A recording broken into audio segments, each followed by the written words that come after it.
BPM Friend, conta pra mim. Você já se viu afogado num monte de melhoria de processos, sem saber por onde começar, sem saber como traçar uma visão clara para a implementação dessas melhorias?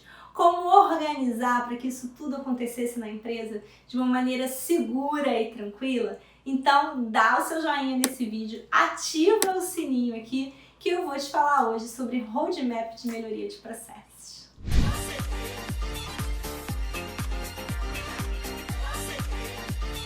Bom, já teve um vídeo anterior aqui no canal em que eu falava sobre como priorizar as melhorias de processos. E quem não viu, é importante dar uma olhada, porque essa priorização já ajuda, sim, a gente a organizar. Mas muitas vezes ela não é o suficiente. Por que não, Andréia? Porque dependendo do tamanho, do escopo, da complexidade das melhorias de processos, do volume de melhorias de processos que você tem para fazer, cada uma delas pode se tornar um projeto de melhoria de processos. E no final, o que a empresa tem? Ela tem um portfólio de projetos de melhoria, onde esses projetos eles vão ter horizontes de tempos diferentes. Esses projetos eles têm momentos diferentes para começar, para terminar, e a gente precisa organizar esse portfólio de projetos. E quando eu falo de organizar esse portfólio de projetos, eu estou falando também de distribuir esses projetos ao longo do tempo. E aí vem a ideia do roadmap. O que é um roadmap? Um roadmap ele é um mapa que traça um caminho seguro para a empresa implementar essas ações, esses projetos, essas melhorias ao longo do tempo. Então ele é uma rota. No fundo, um roadmap ele é uma linha do tempo visual. Eu consigo, ao ver um roadmap, enxergar como é que aquilo tudo vai acontecer. Para eu traçar o meu roadmap, para eu construir o meu roadmap, o primeiro passo é a gente classificar as melhorias em relação ao horizonte de tempo. Então eu posso ter melhorias de curto, médio e longo prazo.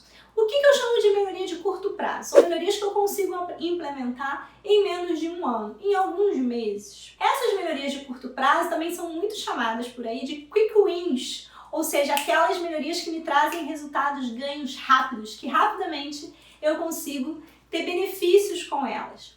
Ou um outro termo também usado também em inglês, né? Porque esse mercado business nosso adora termos em inglês. Também vocês vão ouvir falar no low hanging fruits, ou seja, aqueles frutos que já estão ali maduros, caindo da árvore assim de graça, que você não tem esforço para colher e você já ganha esses frutos mais rapidamente. Então essas são as melhorias de curto prazo.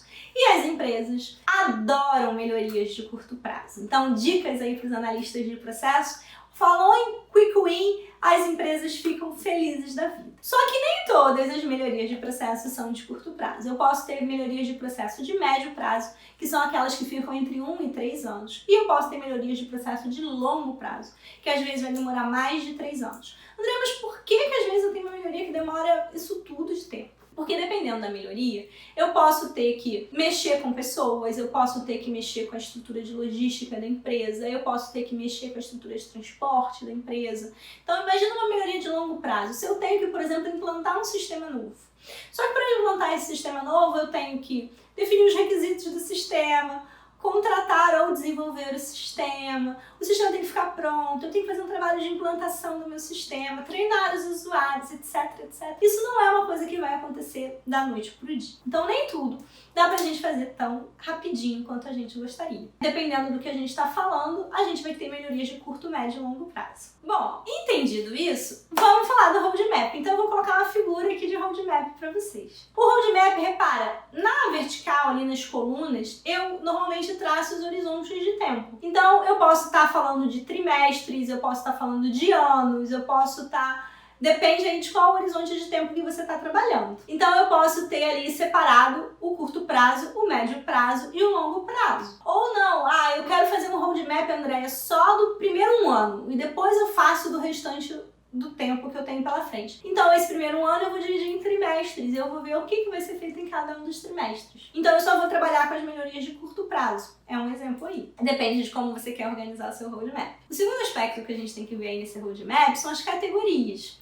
O que são as categorias? As categorias, normalmente a gente cria uma legenda, você pode trabalhar com uma legenda de cores, por exemplo, e a gente pinta os projetos ali do roadmap com diferentes cores. Por quê? Porque aí eu posso separar, por exemplo, esses projetos são os projetos que têm a ver com sustentabilidade, por exemplo. Então vão ter uma cor. Esses são os projetos que têm a ver com tecnologia, por exemplo, e aí vão ter outras cores. E aí eu vou dando cores para eu conseguir classificar de alguma forma os tipos de projetos de melhoria de processos que eu tenho. Tá? Então é possível eu usar uma legenda de cores. Cada caixinha aí no meu roadmap, cada quadradinho aí no meu roadmap é um projeto ou uma melhoria de processo que eu tenho para fazer. Tá? Então aí eu coloquei com algumas letrinhas para vocês, mas vocês teriam o nome desse projeto ou dessa melhoria. Lembrando que o roadmap ele quer o quê? Ele quer conseguir chegar lá naquela visão final, que é aquele alvo, né? Que é aquela nossa meta ali que a gente quer alcançar. Então como é que os meus projetos, as minhas ações estão distribuídas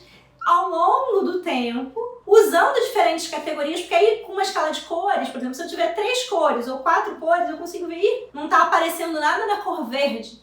Então, vamos supor, não tenho nenhum projeto de sustentabilidade, se a minha legenda, o verde é sustentabilidade. Então, só de bater o olho visualmente, eu já vejo. E um terceiro elemento que eu posso ainda colocar no meu roadmap são as dimensões. Então, repara aí no cantinho, embaixo, na horizontal e na vertical, eu tenho 4 dimensões. André, o que são essas dimensões? Você define, você arbitra. Você pode, por exemplo, eu vejo muita empresa fazer isso, usar as dimensões do Balanced Scorecard, do BSC. Quais são, então, as dimensões do BSC? Financeira, mercado, processos internos e aprendizado. É uma maneira de eu dividir. Pode ser que a empresa queira usar outras dimensões. Ah, André, eu preciso ter os 3 elementos, tempo, dimensões e categorias? Não, pode ser que a empresa não tenha tanto projeto de melhoria assim e ela não queira, por exemplo, usar as categorias, as cores. Só vai usar o tempo e as dimensões. Ou a gente acha que essa questão das dimensões fica confuso, a gente vai tirar as dimensões e usar só o tempo e as cores. Então, não necessariamente você tem que trabalhar com as 3 informações. Você pode combinar. O que eu sugiro é nunca tirar a dimensão tempo, sempre trabalhar ali para você ver o caminho, né? Lembra que o que a gente quer no final das contas, o que a gente quer com esse roadmap é traçar uma rota. Então, não esqueça. Então, só lembrando, né? O roadmap ele é um excelente norte que as empresas podem seguir para que elas consigam alcançar os objetivos, os resultados, as metas que elas traçaram aí para as suas melhorias de processo. Se você gostou desse vídeo, dá um like, se inscreve no canal. Quem não tá seguindo a Deca ainda nas redes sociais, Instagram, Facebook, LinkedIn, tá perdendo. Lá a gente consegue interagir mais próximo. Vocês podem me mandar também sugestões, dicas de outros vídeos, de outros temas que vocês querem ver aqui no canal. Comenta aqui pra mim. Compartilha esse vídeo também com outros BPM Friends. A nossa comunidade tá crescendo. Dá aquela força, apoia esse movimento. E quarta-feira que vem, 19 horas, a gente tá de volta com mais conteúdo bacana de processos pra vocês. Até lá!